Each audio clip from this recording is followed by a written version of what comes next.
말씀, 이제 출애굽기 40장 마지막 장, 이제 성막을 만들라고 하신 하나님께서 모세를 통하여 이스라엘 백성들이 다 각기 장소에서 또 돕고 만들고 가져와서 섬기고 해서 각기 다른 성막과 기구들과 여러 가지 부품들 이런 것들을 만들어 놓은 것이 이제는 다 흩어져 있는 걸 이제는 조립해 가지고 이제 딱 놔야 되잖아요. 그죠? 이걸 이제 어디다가 어떻게 놔야 될지 하나님이 이제 질서를 세우시는 것입니다. 성전 봉헌을 이제 할 것을 명하시면서 어떻게 무엇이 위치를 잡아야 될지를 말씀하고 있습니다. 그래서 성소와 지성소에 무엇이 들어가며 그 사이에 휘장을 치고 그 휘장 앞에 말씀의 언약궤 그 휘장 앞에는 기도의 향단이 있게 하여서 말씀의 법궤와 기도의 향단이 함께 어우러져서 기도와 말씀으로 균형 있게 나아갈 수 있도록 하나님이 명하시고 또 그 사방에는 다 울타리를 제대로 잘 쳐서 이방 세계와 하나님과의 성전과 구분이 되어지도록 분별하는 신앙을 갖도록 주님이 말씀하고 계십니다.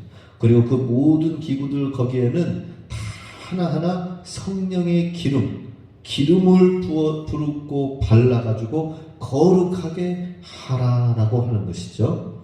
자, 그리고 제사장들도 이 모든 일을 수행하는 데 있어서 거룩하게 씻고 거룩하게 되어져서 하나님 앞에 나와서 수행하라라고 하는 것을 명하신 것이 오늘 성전 봉헌식, 낙성식이 되겠습니다. 모든 것을 다 마치고 우리도 성전 봉헌식 하죠. 그죠? 예, 건물을 다 짓고 나서 하나님께 봉헌합니다 라고 하여서 봉헌식을 하였어요.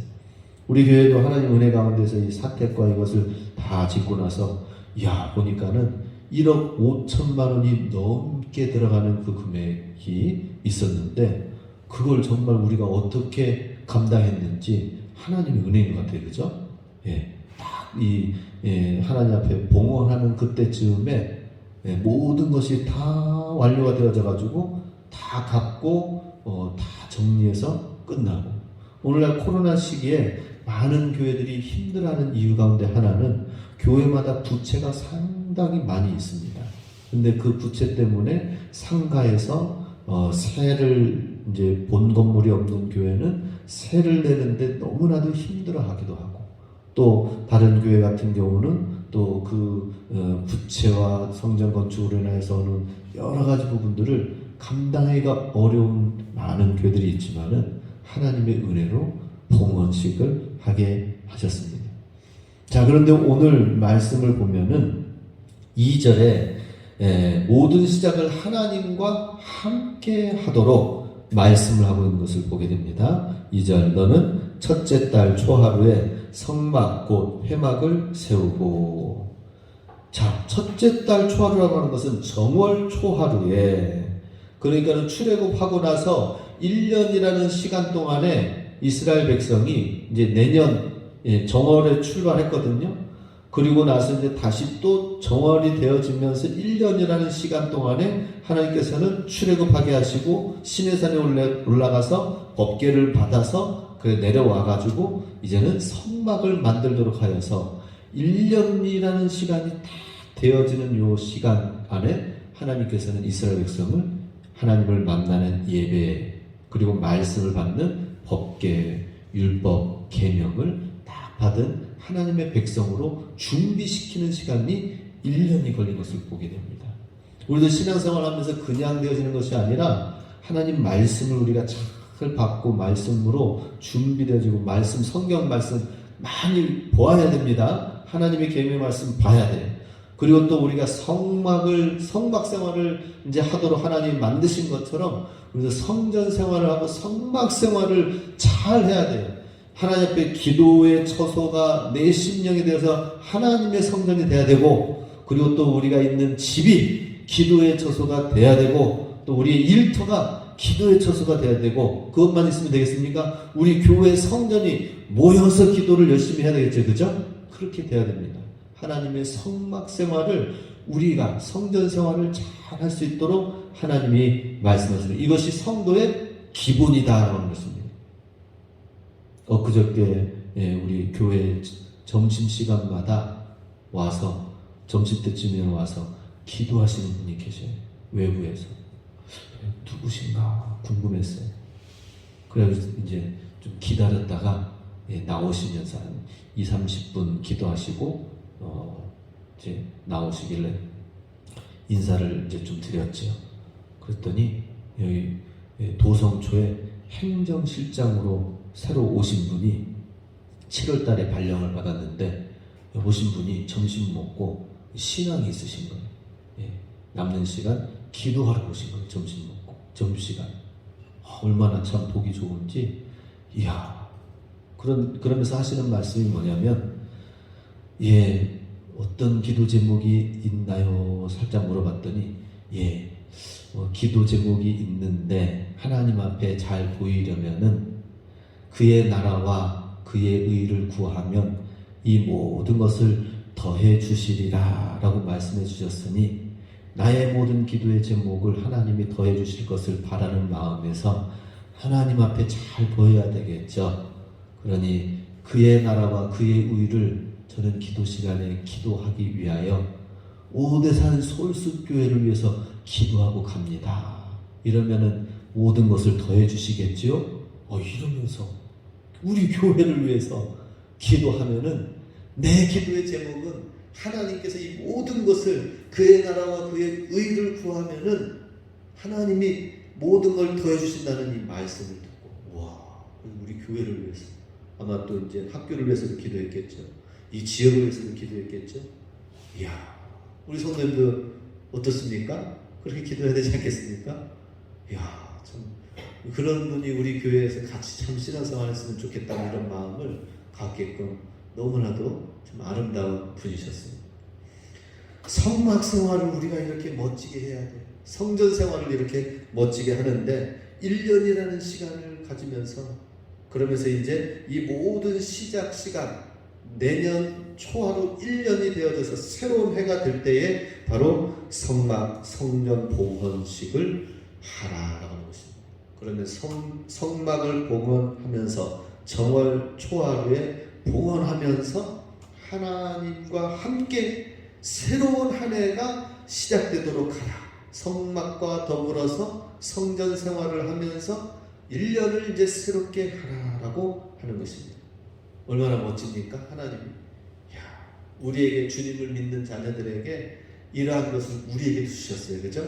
모든 것을 시작하기에 앞서서 한 해 시작하는 데 있어서 우리도 송구영신 예배 드리죠. 그죠? 그러면서 하나님 앞에 나아가서 1년을 맡기고 2022년, 2023년 내게 주시는 말씀은 무엇인가 또 말씀을 상징적으로 뽑기도 하고 그러면서 한 해를 시작합니다.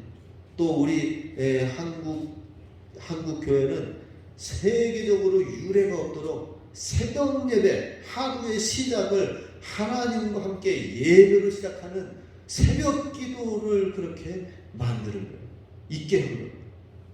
늘 어떤 목사님이 얘기하죠. 그죠? 하도 새벽 예배가 힘드니까 어떤 놈이 이 새벽 예배를 만들어놨냐고. 미국은 없고 유럽은 없는데 그런데 없는 곳에는 지금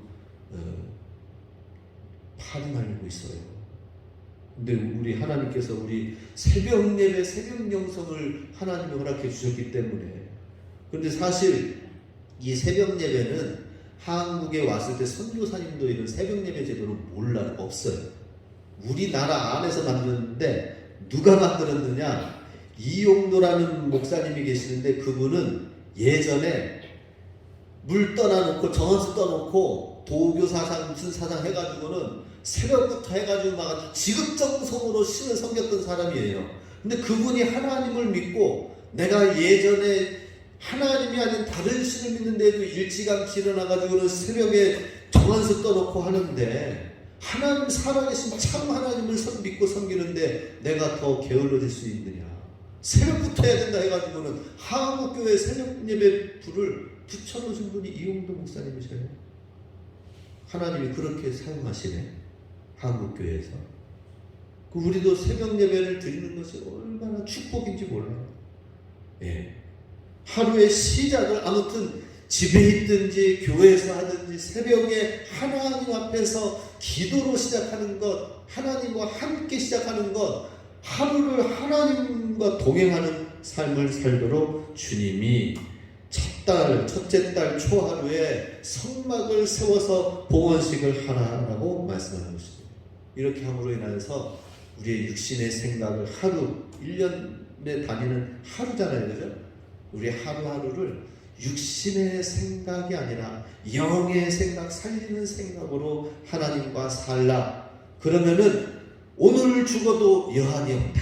이렇게 돼야 되잖아요. 그죠? 예. 로마서 8장 4절 같이 있습니다. 시작. 육신을 쫓지 않고 그 영을 쫓아 행하는 우리에게 율법의 요구를 이루어지게 하려 하심이니라. 아멘. 자, 좀 전에 아까 전에 말씀하셨습니다. 봉헌식을 하는데 그러면은 잘 지금까지 만들어 온 것을 어떻게 잘 꾸며가지고 만들어서 위치를 잡아야 되는데 어떻게 해야 되느냐?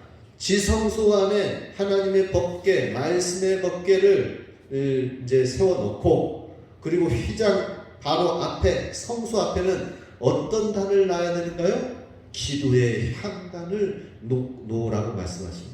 자, 5절 말씀을 보면은 말씀 생활과 기도 생활의 균형을 이루도록 주님이 명령하고 계십니다. 같이 씁니다. 또 금향단을 증거궤 앞에 두고 성막문에 휘장을 달고.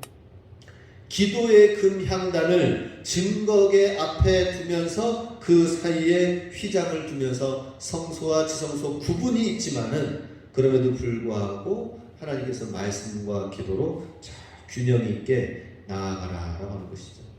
초대교회 사도행전 2장에서 바로 그러한 모습이 그대로 실천되었습니다. 2장 41절 같이 있습니다. 저희가 사도의 가르침을 받아 서로 교제하며 떡을 떼며 기도하기를 전혀 힘쓰니라. 할렐루야.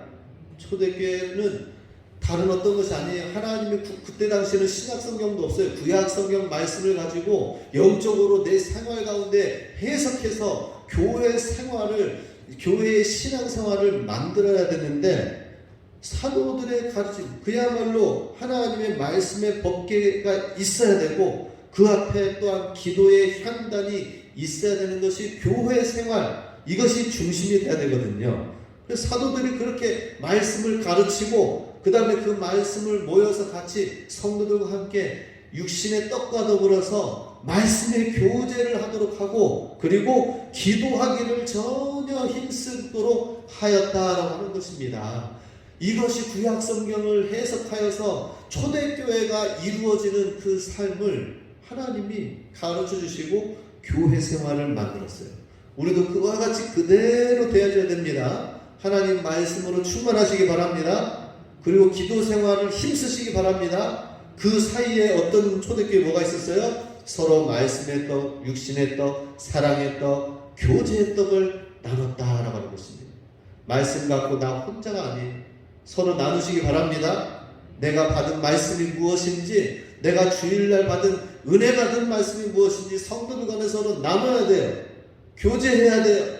그리고 그 말씀대로 살고 있는지, 지난주에 말씀 드린 것처럼 성숙한 감사의 신앙인이 되자라는 이 제목 그대로 우리는 지금 성숙한 신앙의 감사를 하고 있는지 서로 돌아봐야 돼요. 교제해야 됩니다. 불평하고 원망하면은 왜 말씀대로 살지 않는지 옆에서 얘기를 해줘야 돼요. 말씀해줘야 돼요. 그래야 되잖아요. 그죠? 서로가 거울이 돼줘야 되죠. 그러면서 하면은 그것만 하면은 기분 나빠하니까 말씀의 떡과 더불어서 육신의 떡도 같이 나누라는 거예요. 그죠? 예. 떡도 주고 권면도 하고 말씀대로 왜 살지 않느냐고 책망도 하고, 그리고 또 다시 또 삐지지 말라고 또 맛있는 거 주고 나눠주고, 그러면서 이런 관계가 돼야지 않겠습니까? 하나님 말씀이 살아 있어, 운동력이 있어, 좌우에 날선 검과 같이 되어 관절과 혼과 관절과 모든 것을 찔러 쪼개기까지 하신다고 하셨는데 그런 말씀 우리 안에서 운행될 줄로 믿습니다. 이렇게 균형 있는 신앙생활을 하는 자는 하나님께서 성령 충만한 자로 세워주신다 하는 것입니다. 말씀과 기도가 잘 균형 있게 되어지면 어떻게 된다고요? 성령 충만한 사람으로 세워진다는 거예요. 그 사람을 하나님이 직분자로 세워주십니다. 그게 13절에서 15절 나와 있습니다. 아론에게 거룩한 옷을 입히고 그에게 기름을 부어 거룩하게 하여 그가 내게 제사장의 직분을 행하게 하라. 하나님께서 이 성전에서 하나님이 사용하시는 사람은 어떤 사람이라고 했어요? 거룩한 옷을 입도록 기름을 부어라 라고 했습니다. 기름 부은다는 건 뭐예요? 성령 충만한다는 걸 말하는 거 아니겠습니까? 말씀과 기도가 충만하고 균형 잡혀져서 성령 충만한 자를 하나님이 그 사람을 사용하신다 하는 것입니다. 하나님께 쓰임받고 있습니까? 하나님이 오늘도 주님이 사용하고 계십니까? 사용해야 돼요. 나 가만히 있으면 안 돼요. 나 육신이 아프다고 해서 아픕니다 라고 말하면 안 됩니다. 하나님이 나를 그래도 지금 사용하시는구나. 하나님이 나를 성령 충만한 자로 여겨서 나를 사용하고 계시는구나. 주님께 쓰임받아야 됩니다. 주님이 사용해야 돼요. 오늘 새벽 말씀처럼 엘리야가 갈 때 마지막 하나님께 부르심을 받으면 나아갈 때까지 계속 엘리사 가운데 제자들 가운데 마지막까지 쓰임받으면서 나아갔잖아요.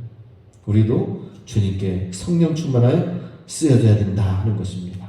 자, 오늘은 여기까지만 하도록 하겠습니다. 자, 우리 성막 봉헌을 하는 것이 얼마나 하나님이 귀한가.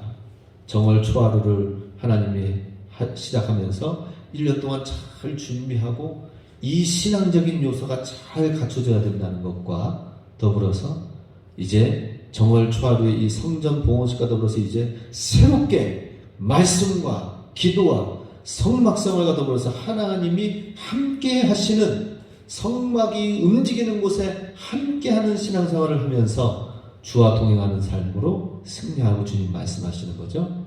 우리의 새벽 하루하루가 주님과 함께하는 그런 출발의 시간이 되어야 되겠고 그런 하루는 얼마나 기쁨과 감사가 있을까요?